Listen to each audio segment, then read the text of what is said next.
Glam Malaysia, selamat datang ke Diary Santai Glam Society.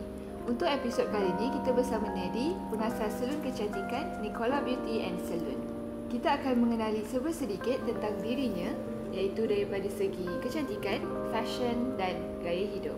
Saya pasti ramai yang nak tahu tentang orang kuat di belakang Nicola Beauty.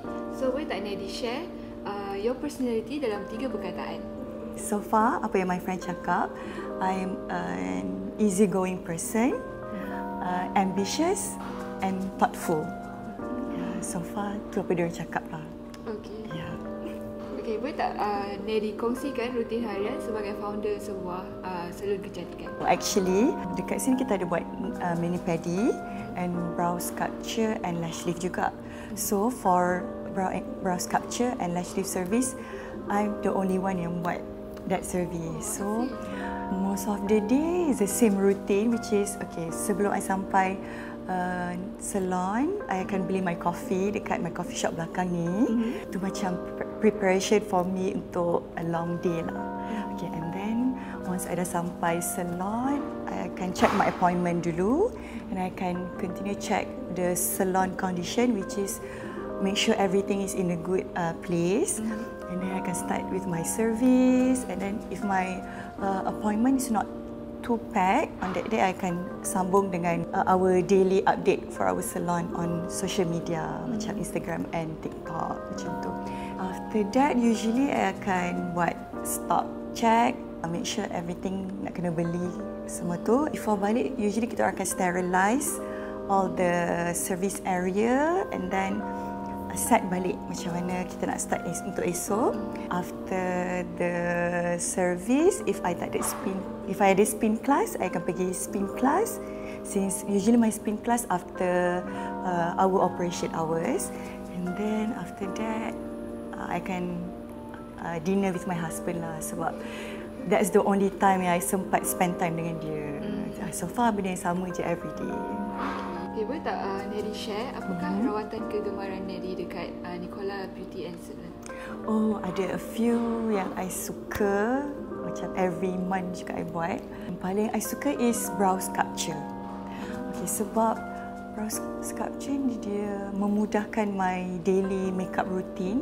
Sebab once you buat brow sculpture tu, dia akan soften your brow hair. So easy for you to set macam mana shape yang you suka. So dia macam I memerlukan hanya maybe 5 minit and then dah ready. You buat sendiri ke? Yes, saya buat sendiri sebab so far brow I boleh buat sendiri, lashes je tak boleh sebab boleh kat mata kan. Yes. So kalau yang nak buat, I rasa good for you to try sebab sangat memudahkan you punya daily makeup routine. Okay, selain kecantikan, boleh tak Nedi kongsikan item fashion yang paling you sayang sekali? I think item fashion paling I sayang is my watch, my Cartier watch. This one I sayang sebab I beli with my own money. So I rasa macam very sentimental. Yeah, so macam, and I love it because for me it is minimalist and versatile juga. You can match with every outfit yang you pakai, and boleh pakai pergi with any occasion, macam boleh pakai pergi kerja, boleh pakai pergi wedding, pergi dinner. So yeah, it's a good maybe investment for me jugalah. Yeah. Okay, kalau macam Nedi tak ada berada di salon ataupun menguruskan perniagaan, apakah perkara aktiviti yang Nedi buat untuk meluangkan masa untuk diri sendiri? Okay, so every week I akan cuba cari masa. Paling wajib I akan pergi spin class, at least spin class once a week lah. And then if my morning appointment tak busy sangat, I akan set for reformer pilates. And then if I ada free time yang banyak, maybe I akan pergi pickleball and golf. Yeah, I actually suka being active and I suka outdoor activity tau. That's why my friend cakap I'm macam active person jugalah macam tu. Bagi pendapat Nedi, mengapa penting bagi seseorang untuk menjaga penampilan dan kecantikan? For me, it's a big impact for our emotion and mental health. Sebab okay, first bila you nampak kemas, terurus, automatic your keyakinan akan naik tau. So you akan yakin untuk buat your daily day-to-day activity, sama ada you tengah bekerja or you tengah bersosial. You akan rasa confident dengan diri you tak rasa macam uneasy ke. So everything akan go smoothly lah. Penampilan juga is a first impression orang terhadap kita tau.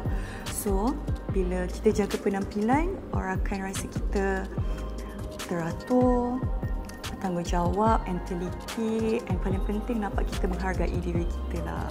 As a beautician pula, okay, I call myself a beautician sebab I buat lash and brow juga. When you jaga you punya penampilan, automatic your klien akan rasa confident. So dia akan bagi keyakinan and kepercayaan for your client to yakin dengan servis yang you deliver.